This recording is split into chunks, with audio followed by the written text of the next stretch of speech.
You have never met the people who built the pyramids. You have never spoken to the priests of ancient Sumer, or sat beside the shamans of the Amazon, or walked through the stone temples of the Indus Valley. These civilizations never met each other. They had no shared language, no common trade route, no single ancestor who passed down a unified story. And yet they all invented the same God. Not the same name, not the same rituals, but the same shape. A being of overwhelming power who lives above the world, who created humanity with intention, who demands something in return, and who judges the dead. That pattern appears in Mesopotamia 4,000 years before the Common Era. It appears independently in ancient China, in pre-Columbian Mesoamerica, in sub-Saharan Africa, in the islands of Polynesia, in cultures so geographically separated that coincidence is not an explanation. Something else is. The question that has haunted anthropologists, cognitive scientists, and historians of religion for over a century is not whether God exists. That is a different conversation entirely. The question is this: why does the human mind, in every corner of the planet, across every era of recorded history, keep arriving at the same answer when it asks what is out there? The answer is not faith. It is not revelation. It is not even culture. It is architecture. The architecture of the human brain itself. Cognitive anthropologist Pascal at Washington University in St. Louis spent decades cataloging the religious beliefs of cultures across 6 continents. What he found was not chaos. It was pattern. Across thousands of distinct religious traditions, the same cognitive fingerprints kept appearing. Beings with full knowledge of human behavior. Agents who exist outside the physical world but interact with it. Entities who care, specifically and personally, about what human beings do. Boyer called these minimally counterintuitive agents, and the human brain, he found, is exquisitely tuned to generate them. Here is why. Your brain runs on prediction. Every second of your waking life, it is building a model of what is about to happen. What that sound means, where that movement is going, whether that shadow is a threat. The single most important category your brain tracks is agency. Is something out there making decisions that affect me? Is that rustle in the grass random, or is something choosing to move?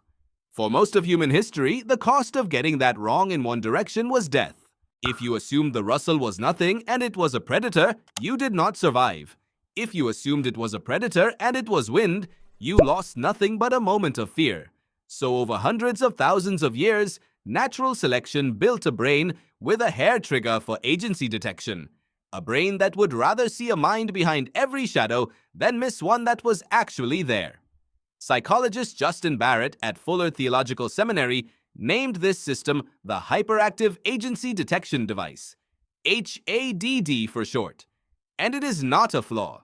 It is the reason your ancestors survived long enough to become you. But it has a side effect. When you apply a hair trigger agency detector to the entire universe, to storms, to disease, to the death of a child, to the collapse of a harvest, you do not get randomness. You get intention. The storm does not just happen. Something caused it. Something chose it. Something, somewhere, is deciding. And once your brain concludes there is a deciding agent behind the forces of the world, it immediately asks the next question. What does it want? This is where the second cognitive system kicks in.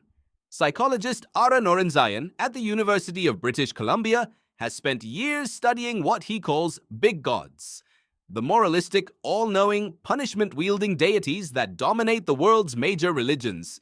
His research revealed something that overturned decades of assumptions about why religion exists.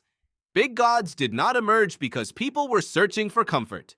They emerged because large societies needed a solution to a problem that has no obvious answer. How do you get strangers to trust each other? In a small band of 50 people, everyone knows everyone. Cheating, stealing, and betrayal are costly because the whole group sees them. Reputation alone keeps behavior in check. But as human settlements grew, into villages, into cities, into empires, that system broke down. You cannot personally monitor 10,000 people. You cannot know the reputation of every merchant, every soldier, every stranger at the gate, unless everyone believes an all-seeing agent is already doing it for you. Norenzayan's cross-cultural data showed a striking correlation. The larger and more complex a society, the more likely it was to develop a god who watches, judges, and punishes moral violations. Not a nature spirit, not a trickster, a moral overseer, an entity that knows what you did when no one else was looking. The god that every civilization independently invented was not just a creator, it was a surveillance system. And it worked. Experiments run by Norenzayan and his colleagues showed that even subtle reminders of a watchful god, a pair of eyes on a poster, a religious prompt before a task, significantly increased prosocial behavior in participants. Generosity went up. Cheating went down. The feeling of being watched, even by an entity no one could see, changed what people were willing to do. Your ancestors did not build civilization despite religion. In many ways, they built it because of it. But there is still something unexplained. Agency detection and social control can tell you why gods are useful. They cannot fully explain why the gods look the same, why the sky, why the heavens above, why, in culture after culture, the divine lives up. Historian of religion Mircea Eliade spent his career mapping what he called the axis mundi, the world axis, a cosmic center point connecting Earth to the divine realm above it. It appears as a mountain in Greek mythology, a sacred tree in Norse cosmology, a ziggurat in Mesopotamia, a pyramid in Egypt and again in Mesoamerica, built by civilizations with no contact, a great pillar, a ladder, a staircase, always up, always above.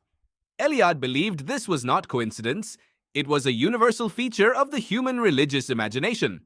The sacred is always experienced as coming from above, from beyond the ordinary plane of existence, from somewhere higher. And here, your brain's architecture completes the picture. Height in human perception is not neutral. Studies in embodied cognition show that verticality is one of the most deeply wired spatial metaphors in the human mind. Power is up, weakness is down. Goodness is up, evil is down. Divinity is above, death is below. These are not cultural inventions. They are mapped onto the body itself, onto the experience of standing upright, of being tall, meaning strength, of being prostrate, meaning vulnerability. When every ancient civilization looked for where the divine might live, they looked up. Not because they were told to, because their bodies told them to. This is the convergence that makes the pattern so difficult to dismiss. Agency detection builds a mind that sees intention everywhere. Social complexity selects for gods who watch and judge. Embodied cognition places those gods above the world. And the result, independently, across 10,000 years and every inhabited continent, is a being of supreme power, living in the sky, watching human behavior, demanding something, and deciding what happens when you die. The same God, built from the same brain, by people who never knew each other existed. What does this mean? It does not mean God is an illusion. It does not mean God is real. Those conclusions reach further than the evidence. What it means is something stranger and more unsettling than either answer. It means the human mind is a God-generating machine, not randomly, not chaotically, but according to a precise, predictable, neurologically grounded blueprint that every human brain carries whether it wants to or not. You did not choose to have a hyperactive agency detector. You did not decide to find intention in chaos, or to imagine an observer behind the unknown, or to feel the weight of something above you when you look at the sky. You inherited all of it, from ancestors who survived because they believed something was out there. And tonight, if you find yourself looking up at a sky full of stars and feeling, without choosing to, that something is watching, that is not superstition. That is not weakness. That is 200,000 years of a brain doing exactly what it was built to do. The same brain that built the pyramids, and the ziggurats, and the temples, and every sacred thing that every human hand has ever raised toward the sky. You never met those people, but you are running the same software.